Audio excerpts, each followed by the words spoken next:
मेरा प्यारा देशवासी, नमस्कार। मन की बातको यस 98औं एपिसोडमा तपाईहरू सबैसित भेटेर मलाई धेरै खुसी लागिरहेको छ। सेन्चुरीतर्फ बढिरहेको यस यात्रामा मन की बातलाई तपाईहरू सबैले जनसहभागिताको अभिव्यक्तिको अद्भुत प्लेटफर्म बनाइदिनुभयो। प्रत्येक महिना लाखौं सन्देशहरूमा कति धेरै मानिसहरूका मन की बात मसम्म आइपुग्छन्। तपाईले आफ्ना मनको ताकतलाई त बुझ्नु नै हुन्छ, त्यसरी नै समाजको ताकतले कसरी देशको ताकत बढ्दछ। तपाईले आफ्ना मनको शक्तिलाई त बुझ्नु नै हुन्छ, त्यसरी नै समाजको शक्तिले कसरी देशको शक्ति बढ्दछ। यो हामीले मन की बातका भिन्न भिन्न एपिसोड्समा देखेका छौँ, बुझेका छौँ अनि मैले अनुभव गरेको छु, स्वीकार पनि गरेको छु। मलाई त्यस दिनको सम्झना छ जब हामीले मन की बातमा भारतका पारम्परिक खेलहरूको प्रोत्साहनको कुरा गरेको थिएँ। तुरन्त त्यस समय देशमा एउटा लहर जस्तै उठ्यो, भारतीय खेलहरूसँग जोडिने, यसमा रमाउने, यसलाई सिक्ने। मन की बातमा जब भारतीय खेलौनाहरूको कुरा भयो तब देशका मानिसहरूले यसलाई पनि प्रोत्साहन दिए। अब त भारतीय खेलौनाहरूको यति क्रेज बढ्यो, विदेशहरूमा पनि यसको डिमान्ड धेरै बढिरहेको छ। जब मन की बातमा हामीले स्टोरी टेलिङका भारतीय विधाहरूमाथि कुरा गर्यौं तब यसको प्रसिद्धि पनि टाढा टाढासम्म पुग्यो। मानिसहरू धेरैभन्दा धेरै भारतीय स्टोरी टेलिङका विधाहरूतर्फ आकर्षित हुन थाले। साथीहरू, तपाईहरूलाई सम्झना होला, सरदार पटेल जयन्ती अर्थात् एकता दिवसको अवसरमा मन की बातमा हामीले 3 कम्पिटिसन्सका कुरा गरेका थियौँ। यी प्रतियोगिताहरू देशभक्तिमाथि गीत, लोरी अनि रङ्गोली यिनीहरूसित जोडिएका थिए। मलाई यो सुनाउँदा आनन्द लागिरहेको छ। देशभरिका 700 भन्दा अधिक जिल्लाहरूका 5 लाखभन्दा अधिक मानिसहरूले उत्साहपूर्वक यसमा अंशग्रहण गरे। नानीहरू, ठुलाहरू, बुजुर्गहरू सबैले यसमा उत्साहपूर्वक अंशग्रहण गरे अनि 20 भन्दा अधिक भाषाहरूमा आफ्ना एन्ट्रिज पठाए। यी कम्पिटिसन्समा अंशग्रहण गर्ने सबै सहभागीहरूलाई मेरो तर्फबाट धेरै धेरै बधाई छ। तपाईहरू प्रत्येक नै आफैमा एक च्याम्पियन हुनुहुन्छ, कला साधक हुनुहुन्छ। तपाईहरू सबैले यो देखाइदिनु भएको छ आफ्ना देशका विविधता अनि संस्कृतिका लागि तपाईको हृदयमा कति प्रेम छ। साथीहरू, आज यस अवसरमा मलाई लता मङ्गेशकरजी, लता दिदीको सम्झना आउनु धेरै स्वाभाविक हो, किनकि जब यो प्रतियोगिता सुरु भएको थियो त्यस दिन लता दिदीले ट्विट गरेर देशवासीहरूसित अनुरोध गर्नुभएको थियो कि तपाईहरू यस प्रथासित अवश्य जोडिनुहोस्। साथीहरू, लोरी राइटिङ कम्पिटिसनमा पहिलो पुरस्कार कर्नाटकका चामराजनगर जिल्लाका BM मञ्जुनाथजीले जित्नुभएको छ। उहाँलाई यो पुरस्कार कन्नडमा लिखित उहाँको लोरी मलगु कन्दाका लागि प्राप्त भएको हो। यसलाई लेख्ने प्रेरणा उहाँकी आफ्नी आमा अनि बोजूले गाएका लोरी गीतहरूबाट प्राप्त भएको हो। तपाईले यसलाई सुन्नुभयो भने तपाईलाई पनि आनन्द आउनेछ। सुत सुत बेबी मेरो बुझकी नानी सुत। दिन बित्यो अनि अँध्यारो छ, निन्द्रा देवी आउनेछ।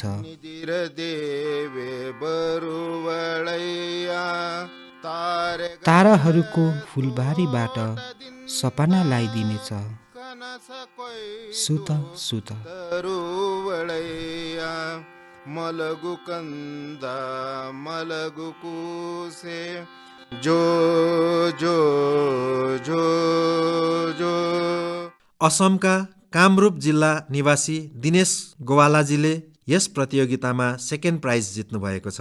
उहाँले जुन लोरी लेख्नु भएको छ त्यसमा स्थानीय माटो अनि मेटलको भाँडा बनाउने कारिगरहरूको पपुलर क्राफ्टको छाप छ। कुम्हाले दाजु झोला लिएर आए, झोलामा कुन्नी के होला? खोलेर हेर्दा कुम्हालेको झोला, झोलामा थियो सुन्दर कटोरी। मेरो गुडियाले कुम्हालेलाई सोधी, कस्तो छ यो सानो कटोरी? बानबाती। गीतहरू अनि लोरी जस्तै रङ्गोली कम्पिटिसन पनि धेरै लोकप्रिय भयो। यसमा अंशग्रहण गर्नेहरूले एकभन्दा अर्का राम्रा सुन्दर रङ्गोलीहरू बनाएर पठाए। यसमा विनिङ एन्ट्री पन्जाबका कमल कुमारजीको रह्यो। उहाँले नेताजी सुभाष चन्द्र बोस अनि अमर शहीद वीर भगत सिंहका धेरै नै सुन्दर रङ्गोली बनाउनुभयो। महाराष्ट्रका साङ्लीका सचिन नरेन्द्र अवसारीजीले आफ्नो रङ्गोलीमा जालियावाला बाग, त्यसका नरसंहार अनि शहीद उधम सिंहको बहादुरीलाई प्रदर्शित गर्नुभयो। गोवा निवासी गुरुदत्त वान्टेकरजीले गान्धीजीको रङ्गोली बनाउनुभयो, जबकि पुडुचेरीका मालती सेल्वमजीले पनि स्वतन्त्रताका कैयौँ महान सेनानीहरूमाथि आफ्नो फोकस राख्नुभयो। देशभक्ति गीत प्रतियोगिताका विजेता टी विजय दुर्गाजी आन्ध्र प्रदेशका हुनुहुन्छ। उहाँले तेलुगुमा आफ्नो एन्ट्री पठाउनु भएको थियो। उहाँ आफ्नो क्षेत्रको प्रसिद्ध स्वतन्त्रता सेनानी नरसिम्हा रेड्डी गारुजीबाट धेरै प्रेरित हुनुभएको थियो। तपाईहरू सबैले सुन्नुहोस् विजय दुर्गाजीको एन्ट्रीको यो अंश। रेनाडु प्रान्तको घाम, हे वीर नरसिंह, भारतीय स्वतन्त्रता सङ्ग्रामको अङ्कुर हो, अङ्कुश हो। अङ्ग्रेजहरूका न्यायरहित निरङ्कुश दमन काण्डलाई देखेर खुन तिम्रो उम्ल्यो अनि आगो बल्यो। रेनाडु प्रान्तका घाम, हे वीर नरसिंह। तेलुगु पछि अब म तपाईहरूलाई मैथिलीमा एउटा क्लिप सुनाउँछु। यो दीपक वत्सजीले पठाउनु भएको हो। उहाँले पनि यस प्रतियोगितामा पुरस्कार जित्नु भएको छ। भारत दुनियाँको शान हो साथी, हाम्रो देश महान हो। तीन दिशा समुद्रले घेरिएको उत्तरमा कैलाश शक्तिशाली छ। गङ्गा यमुना कृष्ण कावेरी कोशी कमला शक्तिशाली छ। हाम्रो देश महान हो साथी, तिरङ्गामा बसेको प्राण हो। साथीहरू, मलाई आशा छ तपाईहरूलाई यो मन पर्यो होला। प्रतियोगितामा आएका यस्ता एन्ट्रिजको लिस्ट धेरै लामो छ। तपाईहरू संस्कृति मन्त्रालयको वेबसाइटमा गएर यसलाई आफ्नो परिवारसित हेर्नुहोस् अनि सुन्नुहोस्। तपाईहरूलाई धेरै प्रेरणा प्राप्त हुनेछ। मेरा प्यारा देशवासी, कुरा बनारसको होस्, सहनाईको होस्, उस्ताद बिस्मिल्ला खानजीको होस्, तब स्वाभाविक हो मेरो ध्यान त्यसतर्फ जान्छ नै। केही दिन अघि उस्ताद बिस्मिल्ला खान युवा पुरस्कार दिइयो। यो पुरस्कार म्युजिक अनि पर्फर्मिङ आर्ट्सका क्षेत्रमा अघि बढ्दै गरेका प्रतिभाशाली कलाकारहरूलाई दिइन्छ। यसले कला अनि सङ्गीत जगतको लोकप्रियता बढाउन साथै यसको समृद्धिमा आफ्नो योगदान दिइरहेको छ। यसमा ती कलाकारहरू पनि सामेल छन् जसले ती इन्स्ट्रुमेन्ट्सलाई पुनर्जीवित गरेर देखाए जसको पपुलारिटी समयसितै कम हुँदै जाँदै थिए। अब तपाईहरू सबै यस ट्युनलाई ध्यान दिएर सुन्नुहोस्।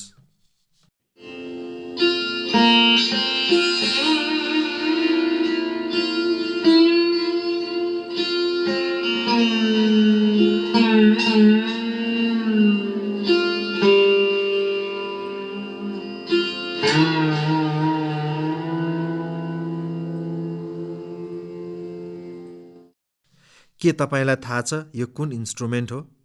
सम्भव छ तपाईँलाई थाहा नहुन पनि सक्छ। यस वाद्य यन्त्रको नाम सुरसिङ्गार हो अनि यस धुनलाई जयदीप मुखर्जीले बनाउनु भएको हो। जयदीपजी उस्ताद बिस्मिल्ला खान पुरस्कारद्वारा सम्मानित युवाहरूमा सामेल हुनुहुन्छ। यस इन्स्ट्रुमेन्ट्सका धुनहरूलाई सुन्न विगत 50 अनि 60को दशकदेखि नै दुर्लभ भइसकेको थियो, तर जयदीप सुरसिङ्गारलाई फेरि पपुलर बनाउन दिलोज्यानले लागि परेका छन्। त्यस्तै प्रकारले चेली उप्पलपु नागमणिजीको प्रयास पनि धेरै नै प्रेरक छ, जसलाई मेन्डोलिनमा कार्नाटिक इन्स्ट्रुमेन्टलका लागि यो पुरस्कार दिइएको छ। यसरी नै सङ्ग्राम सिंह सुहास भण्डारेजीलाई वारकरी कीर्तनका लागि यो पुरस्कार प्राप्त भयो। यस लिस्टमा केवल सङ्गीतसित जोडिएका कलाकारलाई मात्र होइन, वी दुर्गा देवीजीले नृत्यको एउटा प्राचीन शैली करकट्टमका लागि यो पुरस्कार जित्नुभयो। यस पुरस्कारका एक अर्का विजेता राजकुमार नायकजीले तेलङ्गानाका 31 जिल्लाहरूमा 101 दिनसम्म चल्ने पेरिनी ओडिसी आयोजन गर्नुभएको थियो। आज मानिसहरू उहाँलाई पेरिनी राजकुमार नामले चिन्न थालेका छन्। पेरिनी नाट्यम भगवान शिवलाई समर्पित एउटा नृत्य हो जो काकतीय डाइनेस्टीको समयमा धेरै लोकप्रिय थियो। यस डाइनेस्टीको मूल आज तेलङ्गानासित जोडिएको छ। एउटा अर्को पुरस्कार विजेता साइखम सुरचन्द्राजी हुनुहुन्छ। उहाँ मैतेई पुङ इन्स्ट्रुमेन्ट बनाउनमा आफ्नो कुशलताका लागि चिनिन्छन्। यस इन्स्ट्रुमेन्टको मणिपुरसित सम्बन्ध छ। पुरन सिंह एक दिव्याङ्ग कलाकार हुनुहुन्छ जो राजुला मलुसाही, न्यौली, हुड्का बोल, जागर जस्ता विभिन्न म्युजिक फर्म्सलाई लोकप्रिय बनाउनु हुँदैछ। उहाँले यससित जोडिएका कैयौँ अडियो रेकर्डिङ्स पनि तयार गर्नुभएको छ। उत्तराखण्डका फोक म्युजिकमा आफ्नो प्रतिभा प्रदर्शन गरेर पुरन सिंहजीले कैयौँ पुरस्कार जित्नुभएको छ। समयलाई मध्यनजर राख्दै म यहाँ सबै अवार्डिजका कुराहरू गर्न सक्दिनँ, तर मलाई विश्वास छ तपाईँहरू उहाँहरूका बारेमा अवश्य पढ्नुहुनेछ। मलाई आशा छ यी सबै कलाकार पर्फर्मिङ आर्ट्सलाई अझ पपुलर बनाउनका लागि ग्रासरुट्समा नै सबैलाई प्रोत्साहित गरिरहनुहुनेछ। मेरा प्यारा देशवासी, तीव्र गतिमा अघि बढिरहेको हाम्रो देशमा डिजिटल इन्डियाको शक्ति कुना कुनामा देखिरहेको छ। डिजिटल इन्डियाको शक्तिलाई घर घर पुर्याउनमा भिन्न भिन्न एप्सको ठुलो भूमिका रहन्छ। यस्तै एउटा एप छ ई-सञ्जीवनी।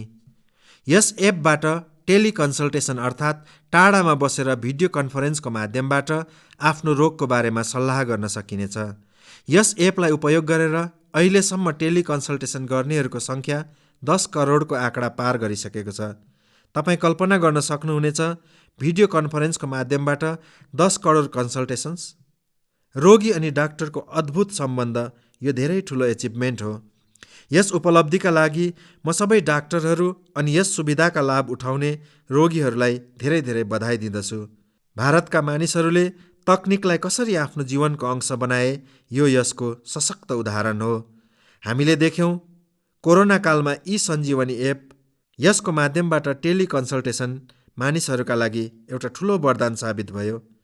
मेरो पनि मन भयो किन यसका बारेमा मन की बातमा हामी एक डाक्टर अनि एक रोगीसित संवाद नगरौँ अनि तपाईँहरूसम्म यस कुरालाई नपुर्याउँ।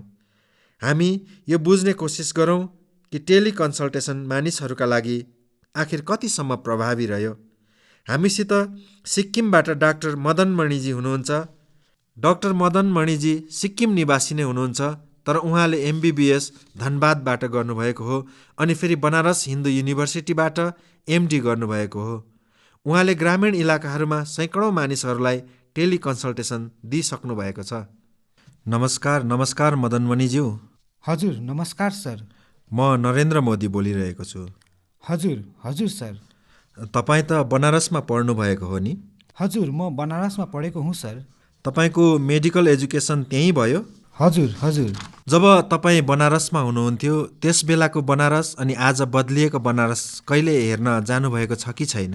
हजुर प्रधानमन्त्रीजी, म जान पाएको छुइनँ जबदेखि म सिक्किम फर्केर आएँ, तर मैले सुनेको छु कि धेरै बदलिएको छ। कति वर्ष भयो तपाईँले बनारस छोड्नु भएको? बनारस 2006देखि नै छोडेको हुँ सर। ओहो, तब तपाईँ अवश्य जानुहोस् एकचोटि। हजुर।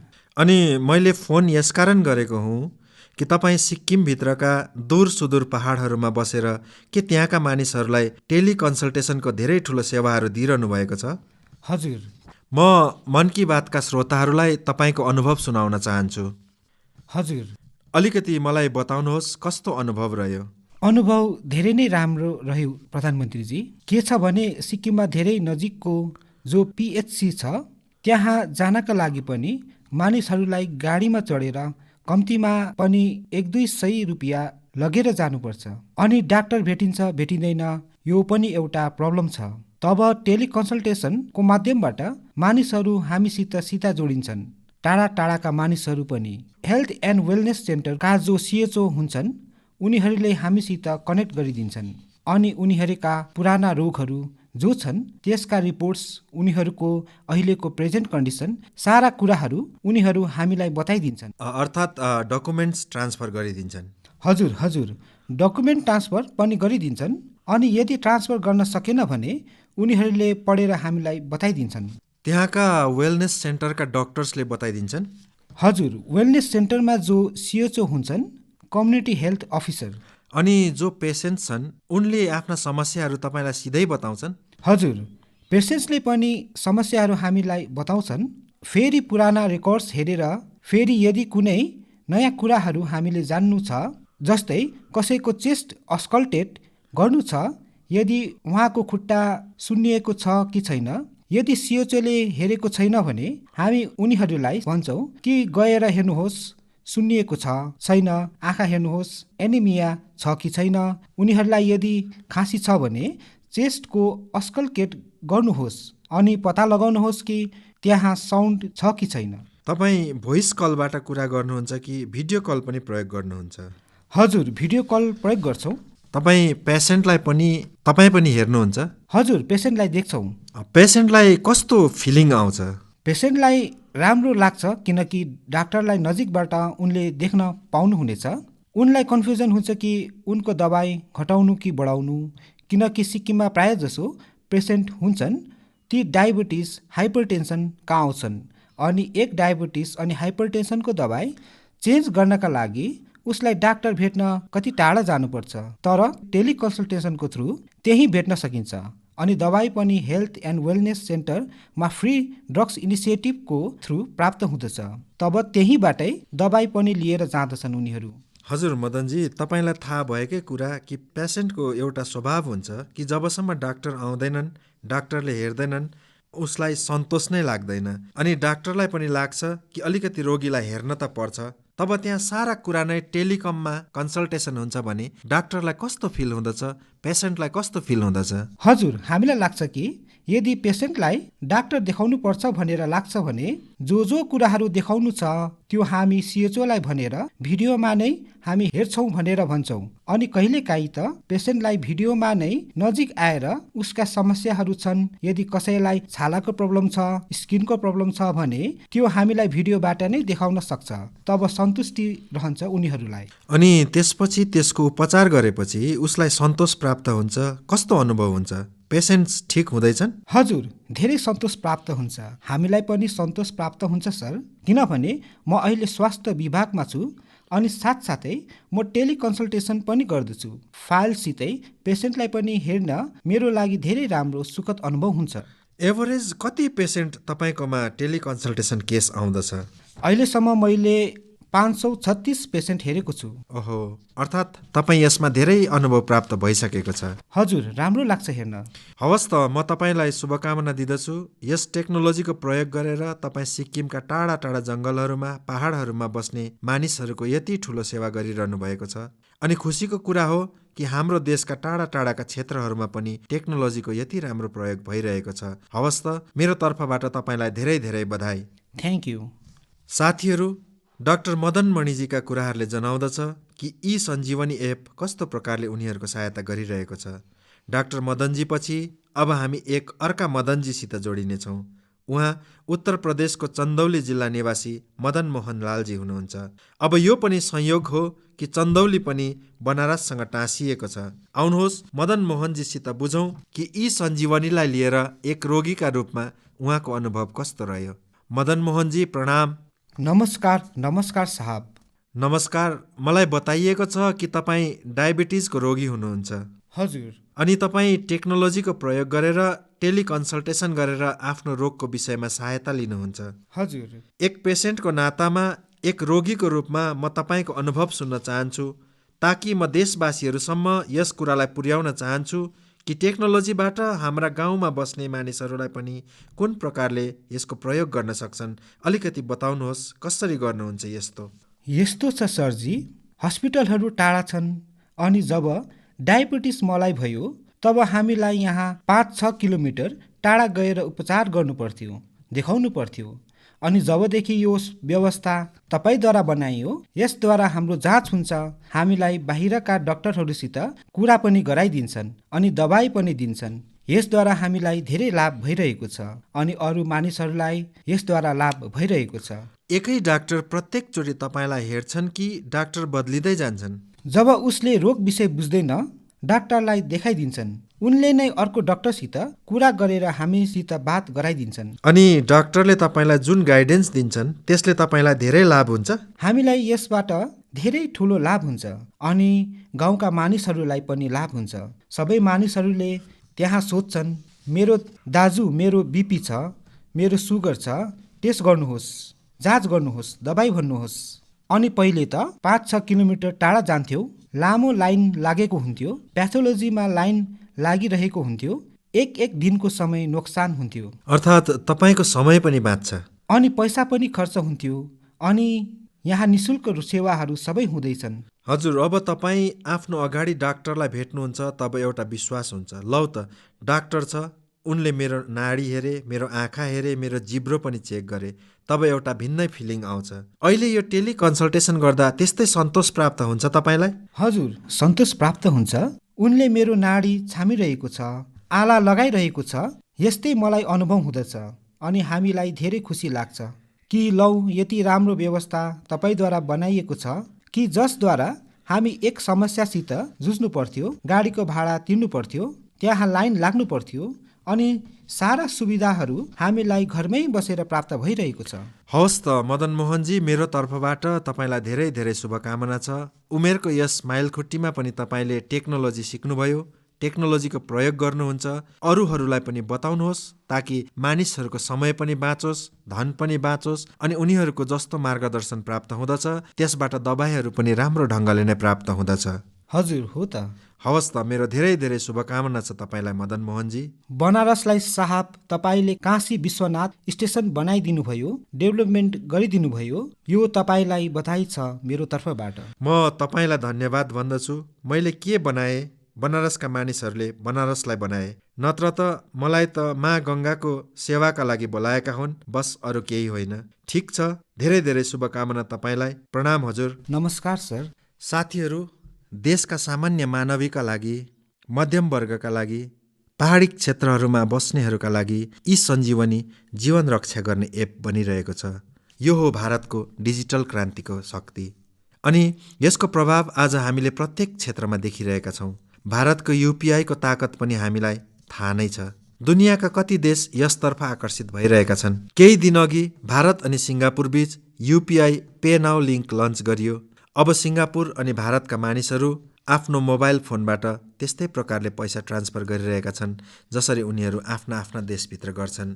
म खुसी छु कि मानिसहरूले यसको लाभ उठाउन सुरु गरे। भारतको ई सञ्जीवनी एप होस् या युपिआई, यी इज अफ लिभिङ बढाउनमा धेरै सहयोगी साबित भएका छन्। मेरा प्यारा देशवासी, जब कुनै देशमा विलुप्त भइरहेको कुनै पक्षीको प्रजातिलाई, कुनै जीवजन्तुलाई बचाइन्छ तब त्यसको सारा संसारमा चर्चा हुँदछ। हाम्रो देशमा यस्ता अनेकौँ महान परम्पराहरू पनि छन् जो लुप्त भइसकेका थिए, मानिसहरूका मन मस्तिष्कदेखि हटिसकेका थिए, तर अब यीहरूलाई जनसहभागिताको शक्तिले पुनर्जीवित गर्ने प्रयास हुँदैछ भने यसको चर्चाका लागि मन की बात भन्दा राम्रो मञ्च अरू के हुन्छ। अब जो म तपाईँहरूलाई बताउन लागिरहेको छु त्यो थाहा पाएर अवश्य तपाईँहरूलाई धेरै खुसी हुनेछ, सम्पदामाथि गर्व लाग्नेछ। अमेरिकामा बस्ने श्रीमान कञ्चन ब्यानर्जीले सम्पदाको संरक्षणसित जोडिएको यस्तै एउटा अभियानतर्फ मेरो ध्यान आकर्षित गरे। म उनलाई अभिनन्दन गर्दछु। साथीहरू, पश्चिम बङ्गालमा हुगली जिल्लाको बाँसबेरियामा यस महिना त्रिवेणी कुम्भ महोत्सवको आयोजना गरियो। यसमा 8 लाखभन्दा अधिक श्रद्धालु सामेल भए। तर के तपाईँलाई थाहा छ कि यो यति विशेष किन छ? विशेष यसकारण किनभने यस प्रथालाई 700 सालपछि पुनर्जीवित गरिएको हो। वास्तवमा यो परम्परा हजारौँ वर्ष पुरानो हो, तर अभाग्यवश 700 वर्ष अघि बङ्गालको त्रिवेणीमा हुने यो महोत्सव बन्द भएको थियो। यसलाई स्वतन्त्रतापछि पुनः सुरु गर्नुपर्थ्यो, तर त्यो पनि हुन सकेन। 2 वर्ष अघि स्थानीय मानिसहरू अनि त्रिवेणी कुम्भ परिचालना समितिको माध्यमबाट यो महोत्सव फेरि सुरु भएको हो। म यसको आयोजनसित जोडिएका सबै मानिसहरूलाई धेरै धेरै बधाई दिँदछु। तपाईँहरू मात्र एक परम्परालाई जीवित गरिरहनु भएको छैन, तर तपाईँहरू भारतको सांस्कृतिक सम्पदाको पनि रक्षा गरिरहनु भएको छ। साथीहरू, पश्चिम बङ्गालमा त्रिवेणीलाई युगौँदेखि एक पवित्र स्थलको रूपमा चिनिन्छ। यसको उल्लेख विभिन्न मङ्गल काव्य, वैष्णव साहित्य, शाक्य साहित्य अनि अन्य बङ्गाली साहित्यिक कृतिहरूमा पनि पाउँछौँ।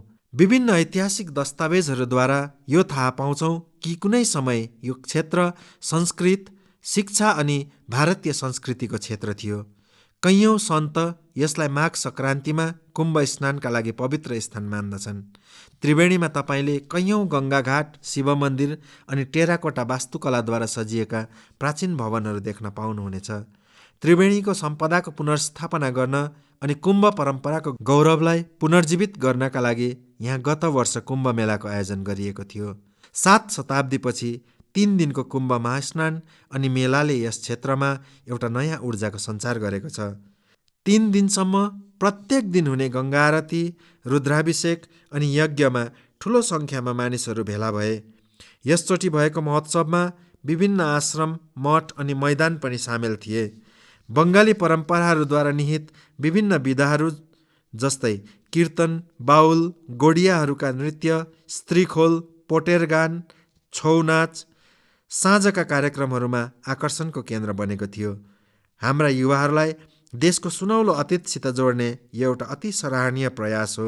भारतमा यस्ता कैयौँ अरू प्र्याक्टिसेस छन् जसलाई रिभाइभ गर्न आवश्यक छ। मलाई आशा छ कि यसको बारेमा हुने चर्चा मानिसहरूलाई यस दिशामा अवश्य प्रेरित गर्नेछ। मेरा प्यारा देशवासी, स्वच्छ भारत अभियानमा हाम्रो देशमा जनसहभागिताको अर्थ नै परिवर्तन भयो। देशमा कहीँ पनि केही स्वच्छतासित जोडिएको हुँदछ त मानिसहरू यसको जानकारी मसम्म अवश्य पुर्याउँछन्। यसरी नै मेरो ध्यान गयो हरियाणाका युवाहरूको एक स्वच्छता अभियानमाथि। हरियाणामा एउटा गाउँ छ दुल्हेडी। त्यहाँका युवाहरूले तय गरे हामीले भिवानी सहरलाई स्वच्छताको मामलामा एक उदाहरण बनाउनु छ। उनीहरूले युवा स्वच्छता एवं जनसेवा समिति नाम भएको एउटा सङ्गठन बनाए। यस समितिसित जोडिएका युवा बिहान 4 बजे भिवानी पुग्छन्। सहरका भिन्न भिन्न स्थलहरूमा यिनीहरू मिलेर सफाई अभियान चलाउँछन्। यी युवाहरूले अहिलेसम्म सहरका भिन्न भिन्न क्षेत्रहरूबाट कैयौँ टन फोहोर सफा गरिसकेका छन्। साथीहरू, स्वच्छ भारत अभियानको एउटा महत्त्वपूर्ण आयाम वेस्ट टु वेल्थ पनि हो। ओडिसाको केन्द्रपाडा जिल्लाकी एक चेली कमला मोहराना एक स्वयं सहायता समूह चलाउँछिन्। यस समूहका महिलाहरू दुधको थैली अनि अर्को प्लास्टिक प्याकिङद्वारा टोकरी अनि मोबाइल स्ट्यान्ड जस्ता कैयौँ चिजहरू बनाउँछन्। यो उनको स्वच्छतासितै आम्दानीको पनि एउटा राम्रो स्रोत बनिरहेको छ। यदि हामीले निश्चय गर्यौँ भने स्वच्छ भारतमा हामीले आफ्नो ठुलो योगदान दिन सक्छौँ। कम्तीमा प्लास्टिकका ब्यागहरूको सट्टामा लुगाका झोलाहरू प्रयोग गर्ने सङ्कल्प त हामी सबैले लिनै पर्छ। तपाईँ पाउनुहुनेछ, तपाईँको यो सङ्कल्पले तपाईँलाई ठुलो सन्तुष्टि दिनेछ अनि अरूलाई पनि अवश्य प्रेरित गर्नेछ। मेरा प्यारा देशवासी, आज हामीले एकपल्ट फेरि कतिपय प्रेरणादायी कुराहरू गर्यौँ। परिवारहरूसित बसेर ती कुराहरू सुन्यौँ अनि अब दिनभरि गुनगुनाउने पनि छौँ। हामी देशको कर्मठतामाथि जति चर्चा गर्दछौँ त्यति नै हामीलाई ऊर्जा प्राप्त हुँदछ। यसै ऊर्जा प्रवाहसित अघि बढ्दै हामी आज मन की बातको 98औं एपिसोडको खुड्किलोमा पुगेका छौँ। अब केही दिनपछि होलीको पर्व छ। तपाईँहरू सबैलाई होलीको शुभकामना। हामीले हाम्रा पर्वहरू भोकल फर लोकलको सङ्कल्पसितै मनाउनेछौँ। आफ्ना अनुभवहरू पनि मसित सेयर गर्न नभुल्नुहोला। तबसम्मका निम्ति मलाई बिदा दिनुहोस्। अर्कोचोटि हामी फेरि नयाँ विषयहरू लिएर भेट गर्नेछौँ। धेरै धेरै धन्यवाद। नमस्कार।